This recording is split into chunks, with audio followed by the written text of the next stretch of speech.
Mr. Crawford, 5 minutes. Thank you, Mr. Chairman. I appreciate you and the ranking member for holding this important hearing. I want to put a little perspective on here. I don't think we're acting like Canada. I don't think we're acting like France. I think we need to be about acting like the United States. Let me give you an example, historic perspective here. 1985, that was the year I joined the Army. U.S. trade to the Soviet Union was around $2.1 billion. The height of the Cold War. The Soviet Union was actively engaged with the Afghans.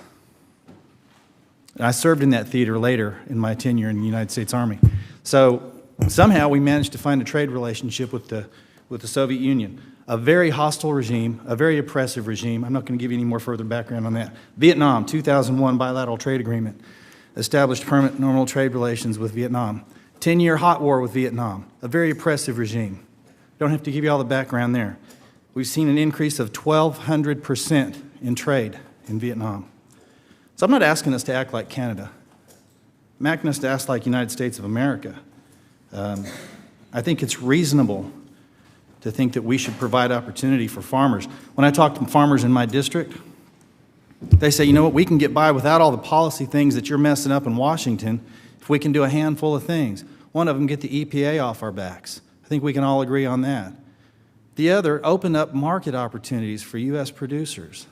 And the third, we're seeing the evidence of yesterday with the WTO being taken to task over China corn grain manipulations.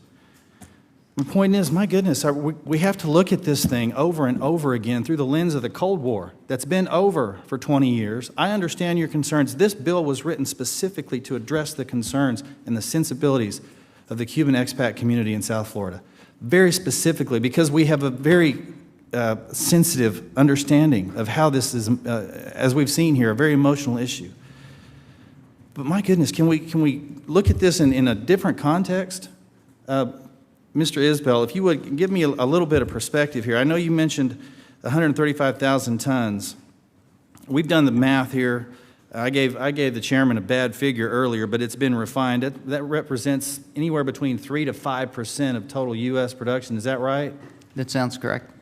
And you see some long-term potential there.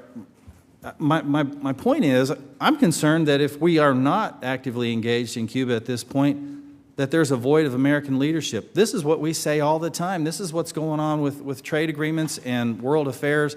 We've seen a void of U.S. leadership, and when we don't lead, bad things happen. And I just think it's time that we revisited this in a more productive light. I know that these are not good people that are calling the shots in Cuba. I know that. Neither were the Vietnamese when we fought them for 10 years. Neither were the Soviets when we had the Cold War for 40-odd years.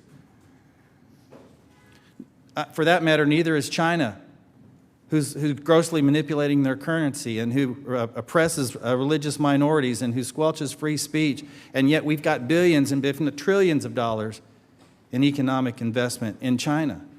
So are we to retool those relationships? Are we going to scale back our investment in China? Are we going to quit doing business with our friends in Saudi Arabia, who beheaded more prisoners last year than ISIS? I mean, come on. It's not that difficult for us to look at this in a different light, understanding that 55 years hence, nothing positive has been yielded by the current posture. So I understand there's risk. We don't want to put taxpayers at risk. The bill is written so that taxpayers are not at risk. A private sector entity can engage in these transactions at their own risk. And that's the chance you take in the marketplace. We do that today, every day. Heck, as a former radio farm network owner, I had slow payers, some that would take 6 months. I'm talking about some big clients. Take 6 months to pay me. That's the chance I take in the business world. Do I want to do business with them again? I don't know. I have to rethink that. That's my decision to make. We're not putting the taxpayer on the hook with this. And I didn't intend to get on this, go down this trail. I really wanted to get some information like from Mr. Gibson about, recognizing that there's a lot of international investment, for example, in the Port of Mariel and how that plays into this whole ag goods. I'm running out of time, but my point is we've got a lot of data here that we could be talking about, and it comes down to this. We're continuing to look at this issue over and over again through the lens of 55 years' worth of failed policy that has yielded no positive benefit for anybody here or in Cuba. And with that, I yield back.